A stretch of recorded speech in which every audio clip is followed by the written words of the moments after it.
Right, what is up YouTube? Hope you are all having a great day. Today it is a upper body day, first upper body session of the week. However, it sort of feels like it's still the weekend because it's bank holiday and I've been off work. And it's been really sunny, which is lovely. I say really sunny, it's been like 30 odd degrees or something stupid, which is really nice. Like, I love it when it comes, but I kind of start to want it to go after a few hours of it being here. Because I'm absolutely roasting in my car right now. My aircon doesn't really work, so I have to drive everywhere with the windows down. Yeah, I'm jealous of this guy in front of me using a convertible, which would be lovely in this weather. But I'm not selling the old Corsa just yet. I'm going to drive this until the wheels fall off, because it means I've got more money I can stick into the stock market and all that. I'm not going to bore you with all that stuff. Anyways, today is an upper body session, first one of the week, like I previously mentioned. Bit more of a pull focused one today, I'd say. Starting out on the single arm lat pull down, then moving on to incline Smith, then dips, then onto the T-bar, then lat pullovers, then cable lat raises and overhead tricep extensions. Lighting, crazy. But yeah, been a pretty good day so far. I've just been enjoying the sun. I've sunburned all the back of my arm, but if you can, probably can't see from there. You'll probably see in the training voiceover, I will film my session, talk through it. But yeah, in terms of how training's been recently, it's been pretty good. So yeah, the last video that I put out was my first leg session of last week. However, I've done 2 sessions since that video, and they both went really well. However, going into them, I felt very congested and almost like I had a bit of the flu on the days leading up, which I think I've kind of managed to shake since. But in spite of that, I still went and just sort of tested the waters to see how I'd feel. If the sessions were going to go really bad, I probably would have called it. However, the sessions actually weren't really good. So yeah, I managed to progress on my, not all, but the vast majority of my lifts in both sessions. So, and I didn't feel like I was weak or anything because I felt a bit ill. So just goes to show, sometimes you have to just test things out. Even if you don't feel 100%, just go to the gym anyway and see how you feel when you're actually training, because a lot of the times you can actually progress. Why is the traffic piling up from here? It's ridiculous. What the hell? But yeah, feeling pretty good about today's session. I would say I feel dehydrated, but I've drank more water today to make up for more sweating from the sun, and I have slightly increased my salt intake. I've added about a gram to each meal as opposed to 0.75 grams, which is on top of whatever I sort of add when I'm cooking it. So if I had to guess, I would say my salt intake per day is probably between 8 or 9 grams or so. Maybe a little bit less on rest days, I think, because I don't add that much salt to obviously I add more salt to my pre-workout meal so I can get a better bump and stuff. Obviously I don't do that on a rest day. So yeah, feeling pretty good. I won't bore you too much. We will just get stuck into the session.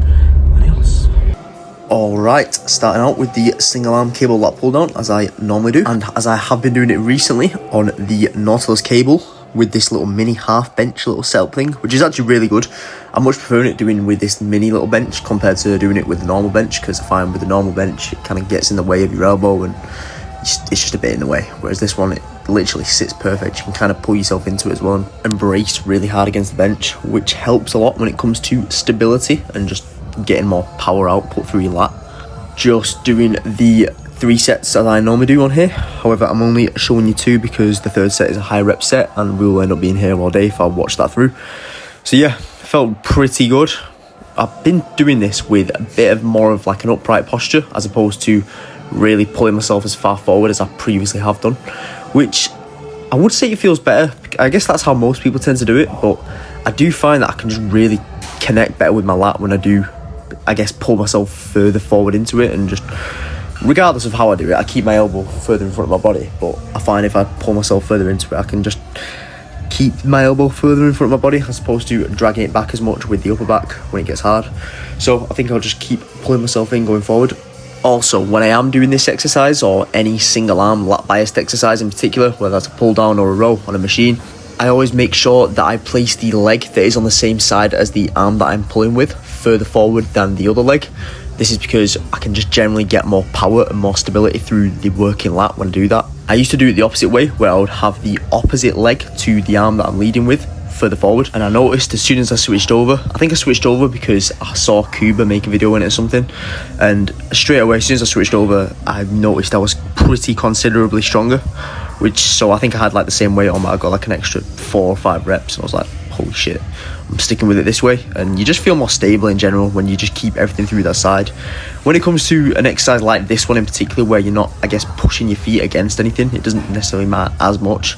But say it's on like a machine where you can sort of wedge your foot against something, like the single arm cable lat row that I do, where I've got one foot on the foot pads and the other foot on the floor. It makes quite a big difference on those. Anyways, after that, moving on to the low incline Smith machine press. Now, when I'm doing this, I only set the bench up by literally like 1 notch. So depending on what bench you have, it could either go up in 10-degree increments, it could go up in 15s. I just set it up 1 notch. So I presume on this bench is about 10 degrees, because you can go on quite a few different notches.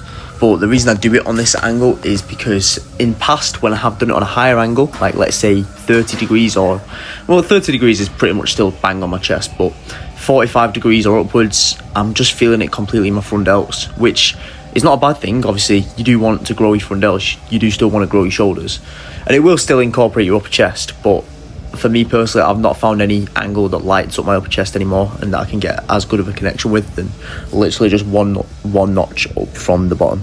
So yeah, definitely experiment and play around. If you've been only doing it on a certain angle the whole time you've been doing this exercise, maybe vary it up session to session. So have one session where you do it on like a much lower incline, like let's say how I'm doing it right now with the bench 1 notch up, and then have a session where you do it on a much higher incline, like let's say 50 degrees or even 60 degrees, maybe turn it into more of like a shoulder press. That way you can get the best of both worlds. But yeah, the 2 sets on the low incline Smith went really well. The top set went much better than it did the last week it did, because the last week I didn't have my hands in the right position. They were slightly, it had my wrists bent back a little bit too much, which meant that my grip wasn't very good, and I tried to adjust it mid-set, which just threw me out of my groove. So I got a rep up on the top set, and then the back off, I nearly got the last rep, so I nearly got the 8th. However, as you saw, I failed, which is not ideal, but I felt stronger and the form was better on the 7 that I did fully complete. So that is still a progression, even though I did attempt the 8th and didn't get it. Better form is still progressive overload, remember that. After this, we're moving on to the seated dip, and I think I mentioned in the previous video, I've been trying to keep my chest a little bit more proud on this, so not leaning over as much, which has felt a little bit more like it's biting the triceps, which is what I want. So that has been going pretty well. 2 sets on here, felt pretty good. I actually progressed on both of them for the first time in a couple of weeks, which is pretty good, because I've definitely hit a bit of a brick wall in terms of my strength on this. Like it's getting very hard to increase the reps, and if I go up a pin in terms of the weights, I don't know how much each individual weight pin weighs, and regardless of what it actually says on the weight stack, that's irrelevant, because it depends on the thickness of the cables and many different factors, the tightness of the pulleys, the actual leverages of the machine, like how far are the handles from where the actual weight is loaded. There's loads of physics stuff, loads of different reasons as to why you can't necessarily go off one weight. And also, let's say you're doing it on like a cable machine, for example, not a dip, but any sort of like a tricep extension, for example. On one tricep extension by one brand of equipment, it might say, let's say 30 kilos. Damn. You might go on a different brand and it use, let's say 30 kilos again. However, it will feel completely different in terms of how difficult it is. And that's simply just due to how the individual brands design the machines, and then just how that individual model of cable is set up in terms of, like I said, the amount of pulleys, the thickness of the cable, so many different reasons. So that's another reason why, if possible, you want to stick on the same machines and same cables as you do each week. I know it's not always possible, gym gets busy, you need to just get it in sometimes, and people are taking the piss in terms of how long they're on there for and not letting you work in. There's loads of different reasons why you might not be able to, but if you can, try and stay on the same ones. That way you can keep things consistent and measurable, and you can actually track if you are making progress week on week in terms of your strength progressions, that is. So yeah, 2 great sets of dips. Then we're moving on to the chest supported Gymleco T-bar row. My favourite T-bar row this is. In terms of how I've been doing this exercise over the past, let's say, 6 months of a bulk, I haven't gone up ridiculous amounts of weight on it. I think I've maybe progressed, let's say, 10 kilos or just under 10 kilos total in terms of the actual load that I'm putting on the bar. But the way in which I'm actually executing the movements each week is getting better. I'm getting a better connection with my upper back. My chest is coming off the pad less and less each week. I'm getting a better connection with my upper back, and I'm just genuinely coming off the machine feeling like my upper back is absolutely goosed, which is exactly what I want. I don't want to be coming off it feeling like my lower back is fried, which I have done in the past a lot. And I've noticed my upper back has came up quite a good bit in development, or at least so it seems when I look at myself in the mirror. We'll see when I diet back down whether I can hang on to any new muscle that I have built, which obviously is the goal when I do diet down eventually, just to maintain or even gain. You can still gain muscle when you do jump into a calorie deficit, but that is for a separate video. So yeah, 3 good sets on here. I kept the same weight on as I did last week on the top set, maintain my reps. I probably managed to get a little bit better form on it though, looking back at last week's video, which is a win. And then the second 2 sets that I did, I went up a tiny bit in weight. I did either a 1.25 kilo plate and took off a 0.5 kilo plate that I previously had on, or I just added a 0.5 kilo plate. So very mini progressions. However, if I just maintain my reps and go up in those basically each time I do it, it adds up, you know.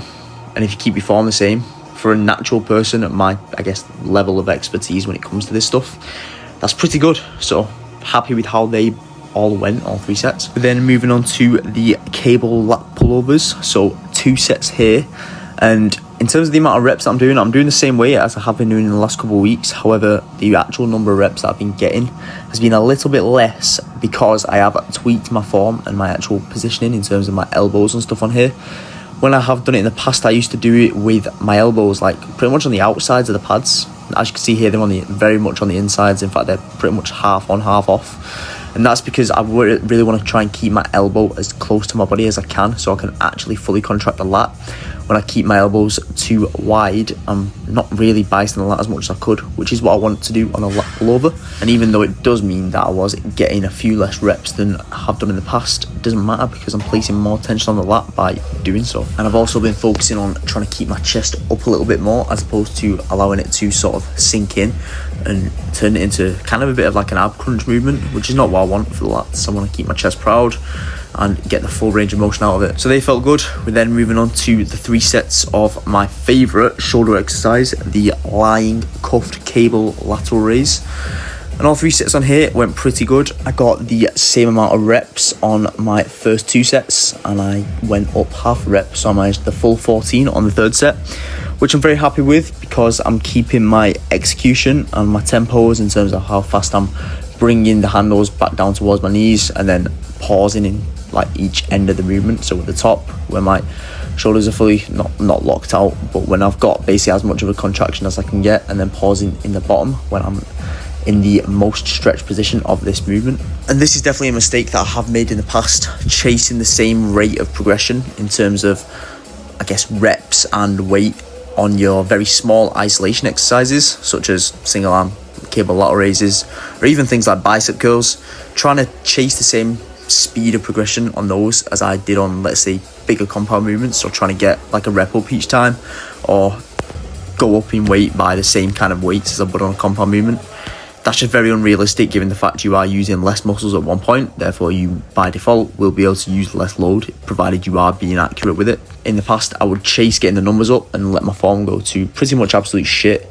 When I was doing bicep curls, I would literally turn it into a swing and pretty much not actually place the tension on my biceps, which is not what you want. You want to be as accurate as you can, like I am doing so in these isolation movements now.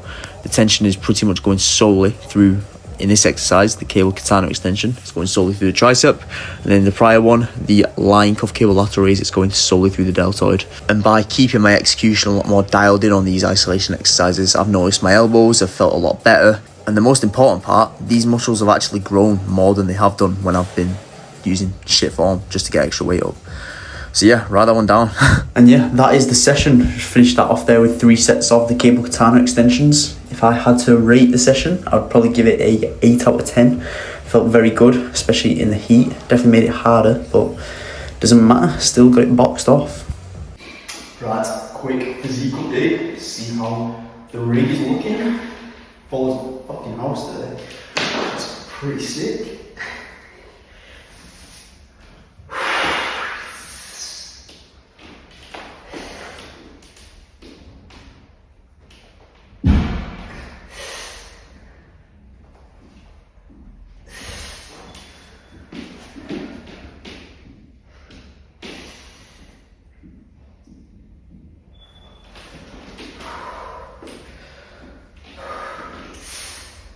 Yeah, currently 78 kilos, so given the fact still in.